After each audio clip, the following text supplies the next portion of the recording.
कहानियों की अनोखी दुनिया। लाइक करें, सब्सक्राइब करें मेरे चैनल को और ऐसे ही दिलचस्प अनोखी कहानियां देखते रहें। मजेदार सी कहानियां आपके लिए।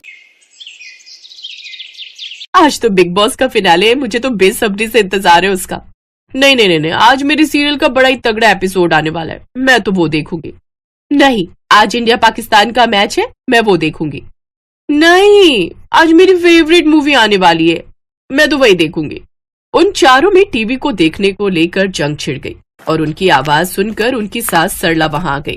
अरे बस भी करो तुम चारों, शर्म नाम की तो चीज ही नहीं है तुम में, हर वक्त टीवी के लिए लड़ती रहती हो। अब तुम चारों में से कोई टीवी नहीं देखेगा, मेरा सत्संग का प्रोग्राम आने वाला है, आज तो मैं वही देखूंगी। इधर दो टीवी का रिमोट और तुम सब जाकर काम पर लग जाओ। सरला उनसे रिमोट ले लेती है और अपनी पसंद का टीवी देखने बैठ जाती है। कुछ दिन बाद, अगर उस दिन तुम मुझे इंडिया पाकिस्तान का मैच देखने देती तो तुम्हारा क्या ही जाता, तुम लोगों के बकवास सीरियल तो रोज ही आते हैं। हाँ, और मेरा जो बिग बॉस का फिनाले छूट गया वो। और पायल, जो तुम ये बार बार मैच देखने की बात कहती हो, तुम्हें पता भी है एक ओवर में कितनी बॉल होती है? अरे तुम सब चुप भी हो जाओ, नहीं तो माँ जी हमें इस रसोई से भी बाहर निकाल देगी। इसीलिए तो कहती हूँ ये सब बकवास की चीजें छोड़कर कॉमेडी वाली चीजें देखा करो, इससे लड़ाइयां कम होंगी सब में। अरे तो अपना घर कौन सा किसी कॉमेडी शो से कम है, यहाँ की कहानी देख लिया करो। चारों इस बात पर हंसने लगी। बाहर हॉल में बैठी सरला ने उनसे कहा, अरे अब किस बात पर हंस रही हो, जल्दी जल्दी खाना बनाओ। इनका भी कुछ समझ नहीं आता, कब हंसने लगती हैं और कब लड़ने लगती हैं। ऐसे ही शर्मा परिवार की बहुओं की कहानी चल रही थी। एक दिन उनकी सास उनसे, तुम चारों की चारों कान खोलकर सुन लो, कल तुम्हारी मौसी सास और मौसा ससुर जी आ रहे हैं। उनके सामने तुम चारों बिल्कुल झगड़ा नहीं करोगी और ना ही इस बारे में बात करोगी। माँ जी मैं तो बस कभी कभार मैच ही देखती हूँ, नहीं तो मैं कहाँ टीवी देखती हूँ। हाँ तो हम भी तो कभी कभार ही अपनी मर्जी का देख पाते हैं। हाँ, झूठी तो तुम एक नंबर की हो, टीवी ऑन हुआ नहीं कि तुम जिन की तरह प्रकट हो जाती हो। हाँ, एक बस मैं ही हूँ जो किसी के हाथ से रिमोट नहीं लेती। ओए झूठ मत बोल, तू ही है जो सबसे पहले नागिन बनकर टीवी के सामने कुंडली मारकर बैठ जाती है। ऐसे बहुत देर तक उन चारों की बहस चलती रहती है। इनकी लड़ाई सुलझाते सुलझाते एक दिन मैं ही इस दुनिया से न सुलझ जाऊं, कुछ नहीं हो सकता इन सब का। अगले दिन उसकी बहन और जीजा जी उनके घर आते हैं। अरे वाह सरला, तूने घर तो बड़े ही अच्छे से सजा रखा है। अरे ये सब तो मेरी बहुओं का कमाल है, वही सब साफ सफाई रखती हैं। अच्छा, वैसे है कहाँ तेरी चारों बहुएं? रसोई में होंगी और कहाँ जाएंगी, अभी बुलाती हूँ। अरे पायल, टीना, अनुराधा, रूपाली, जल्दी बाहर आओ, देखो मौसी आई है। सास की आवाज सुनकर चारों बहुएं बाहर आई और अपनी मौसी सास और ससुर के पांव छूती हैं। वाह वाह, कितनी संस्कारी बहुएं हैं, रूप गुण संस्कार सभी गुण हैं इनमें। हाँ, वो तो अभी टीवी चलने दो, तब सारे संस्कार बाहर आ जाएंगे। तुमने जरूर कोई पुण्य किए होंगे जो इतनी सुशील और अच्छी बहुएं तुम्हें मिली हैं। वो दोनों बातें कर ही रही थी कि तभी अनुराधा आती है। माँ जी, मौसी जी, मौसा जी, चलिए सब खाना खा लीजिए, खाना तैयार है। खाना खाकर मौसी और सासू माँ टहलने चली जाती है और मौसा जी बैठकर टीवी देखते हैं। तभी मौके का फायदा उठाकर पायल वहां आती है। मौसा जी, ये आप न्यूज क्यों देख रहे हो? इसमें तो पूरा दिन एक ही खबर बार बार अलग अलग तरीके से सुनाते रहते हैं। वैसे आजकल टेस्ट मैच शुरू होने वाले हैं, वो लगा दीजिए ना। मनोहर चैनल बदल देता है। कुछ देर बाद टीना वहां आती है। अरे क्या फालतू का मैच देख रहे हैं आप? वो स्टार प्लस पर जो नाटक आ रहा है ना, वो चला दीजिए ना, उसमें मेरा पसंदीदा नाटक आने वाला है, आप वो लगा दो, उसमें आज बहू घर से भाग जाएगी। मनोहर एक बार फिर चैनल बदल देता है, लेकिन पायल का मुंह बन जाता है। तभी वहां रूपाली आ जाती है। अरे ये सब तो बेकार का नाटक है, आप ना मौसा जी वो रियलिटी शो लगा दीजिए। मनोहर एक बार फिर चैनल बदल देता है। तभी अनुराधा आती है।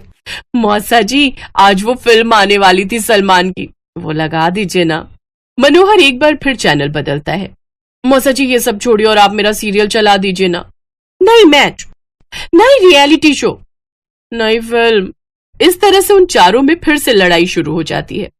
मनोहर उन्हें चुप करवाने की बहुत कोशिश करता है, लेकिन वो उसकी बात नहीं सुनती। उन बहुओं की आवाज बाहर तक आती है और सरला के कानों में पड़ती है। हे भगवान, लगता है एक बार फिर घमासान छिड़ गया। कैसा घमासान? सरला और मौसी दौड़ती हुई घर की ओर पहुंचती हैं। हे राम, क्या है ये सब? यही तो इन चारों की सबसे बड़ी कमजोरी है, ये टीवी। वैसे ये चारों बहुत अच्छी हैं, लेकिन टीवी में अपनी पसंद की चीज देखने के लिए चारों पागल हैं। अरे तो तुम इन चारों के लिए अलग अलग टीवी क्यों नहीं लगवा देती? मेरे बेटे अशोक से कह के मैं 4 टीवी का इंतजाम करवा देती हूँ। तेरा बहुत बहुत शुक्रिया। उसको बोलना बिल साथ में भेजे, बेटों से कहकर अकाउंट में डलवा दूंगी। अगले दिन मौसी मौसा अपने अपने घर चले जाते हैं और इधर अब चारों बहुओं के कमरे में अलग अलग टीवी होता है, लेकिन उन्हें वो टीवी देखने में मजा नहीं आता। वो सभी कुछ न कुछ मिस करती हैं। अगले दिन सरला अपने कमरे में होती है और उसे हॉल से चिल्लाने की आवाज आती है। वो जल्दी से बाहर आती है। अरे अब क्यों लड़ रही हो तुम सब? अब तो तुम सबका अलग अलग टीवी है। नहीं माँ जी, हमें अब अपनी अपनी पसंद का टीवी 20 मिनट से ज्यादा देखने की आदत नहीं है, और बिना झगड़ा किए तो बिल्कुल नहीं। इसीलिए अब हम इसी टीवी पर देखेंगे, लेकिन सबसे पहले मेरी मर्जी का चलेगा। नहीं मेरी नहीं, मैं अपनी पसंद का देखूंगी। तो मैं कौन सा सबकी शक्लें देखने आई हूँ? मैं देखूंगी अपनी मर्जी का। अरे तो ये सब तुम मेरा इतना खर्चा करवाने से पहले बता देती। लेकिन उन चारों को आपस में लड़ने से फुर्सत ही कहाँ थी जो वो सरला की बात सुनती। सरला बेचारी एक हाथ में रिमोट और एक हाथ अपने सर पर रखकर सोफे पर बैठ जाती है, और उसकी चारों बहुएं अभी भी लड़ने में लगी हुई थी।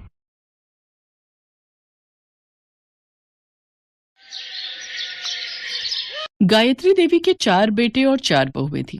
पहले और दूसरे नंबर की बहुएं अमीर खानदान से आई थीं और तीसरे और चौथे नंबर की बहुएं गरीब परिवार की थीं। इसलिए गायत्री देवी अपनी बड़ी बहू सुमन और दूसरे नंबर की बहू नीलम के ऊपर ज्यादा ध्यान देती थी और हमेशा उनकी ही तारीफ करती थी। बाकी दोनों बहुओं आशा और वर्षा की हमेशा बुराई करती थी, जबकि आशा और वर्षा सुमन और नीलम के मुकाबले ज्यादा अच्छे स्वभाव की थी। गायत्री देवी की चारों बहुएं गर्भवती थीं और घर में आजकल इसी बात को लेकर चर्चा हो रही थी। ये लो सुमन बहू, नीलम बहू, कहाँ हो तुम दोनों? इधर आओ जरा। अरे माँ जी, ये इतने सारे थैले, इनमें क्या ले आई आप? लगता है आप तो पूरा बाजार ही खरीद लाए हो। हाँ, है तो कुछ ऐसा ही। अब मेरी दोनों लाडली बहुएं गर्भवती हैं, सुंदर सुंदर बच्चों को जन्म देने वाली हैं, तो उनका ख्याल मैं नहीं रखूंगी तो और कौन रखेगा? ये देखो, ये रहे देसी घी से भरे हुए डिब्बे, ये रहे बादाम काजू किशमिश के डिब्बे और सभी तरह के फल सब्जियां। और हाँ, तुम दोनों को ये नमकीन वाले बिस्किट और केक भी पसंद है ना, तो मैं दुकान से ये भी खरीद लाई। अब रोजाना पेट भरकर खाया करो। तुम दोनों को अपने खान पान का पूरा ध्यान रखना है। ठीक है माँ जी। वैसे मैंने आपको जो पैसे दिए थे सारे लग गए या फिर कुछ बचे हैं? मतलब ऐसे ही पूछ रही थी कि उन रुपयों से सामान आ गया होगा। अरे आपने तो पैसे खर्च ही नहीं करे, मैंने तो आपको दिए थे, फिर ये सामान?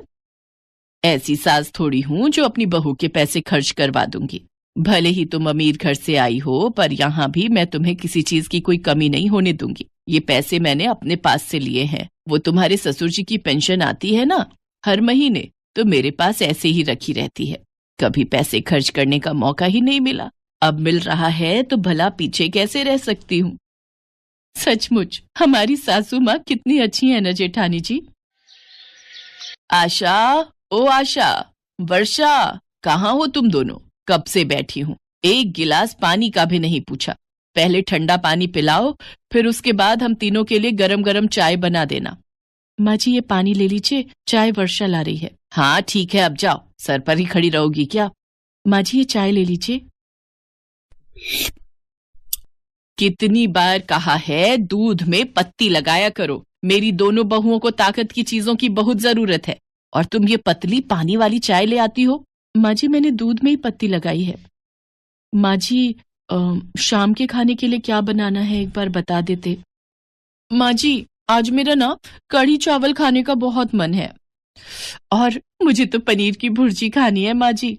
तो बस ठीक है, रात के खाने में कढ़ी चावल, देसी घी के पराठे और पनीर की भुर्जी बनेगी। जो मेरी दोनों बहुओं ने कह दिया वही बनेगा। पर माँ जी फली आलू की सब्जी काट कर रखी हुई थी, वर्षा का फलियां खाने का बहुत मन था। नहीं नहीं नहीं माँ जी, मुझे तो फलियों की दुर्गंध आती है, फिर मैं पनीर की भुर्जी नहीं खा पाऊंगी। तू चिंता क्यों करती है नीलम बहू, जब तुमने मना कर दिया तो फलियों की सब्जी इस घर में बिल्कुल भी नहीं बनेगी। आशा वर्षा दोनों कान खोलकर सुन लो, फलियों की सब्जी उठाकर डस्टबिन में फेंक दो। वर्षा रोती हुई रसोई में चली जाती है। आशा उसके पास जाती है और उसे समझाती है। वर्षा, माँ जी की बात का बुरा मत माना करो। तुम्हारा फली आलू खाने का मन है ना? जब सुमन भाभी और नीलम भाभी सो जाएंगी और माँ जी शाम को मंदिर जाएंगी, तब मैं तुम्हारे लिए सब्जी बना दूंगी। आशा भाभी, हमारे साथ ही ऐसा क्यों हो रहा है? हम भी तो प्रेग्नेंट है। माँ जी हम दोनों का ख्याल क्यों नहीं रखती? मुझे पता है हम दोनों गरीब हैं, इसलिए ऐसा है ना। हम सुमन भाभी और नीलम भाभी की तरह पैसे वाले घर से नहीं आए। वर्षा की बातें सुनकर आशा भी रो पड़ती है। कुछ महीने बीत जाते हैं। बहुओं की गोद भराई की रस्म होनी थी। सब उसी की तैयारियों में लगे थे। गायत्री देवी भी सुमन और नीलम की गोद भराई के लिए ज्यादा उत्साहित थी। उन्होंने सुमन और नीलम के लिए बढ़िया बढ़िया कपड़े और गहने मंगवा कर रख लिए थे। पर आशा और वर्षा की तरफ गायत्री देवी का कोई ध्यान ही नहीं था।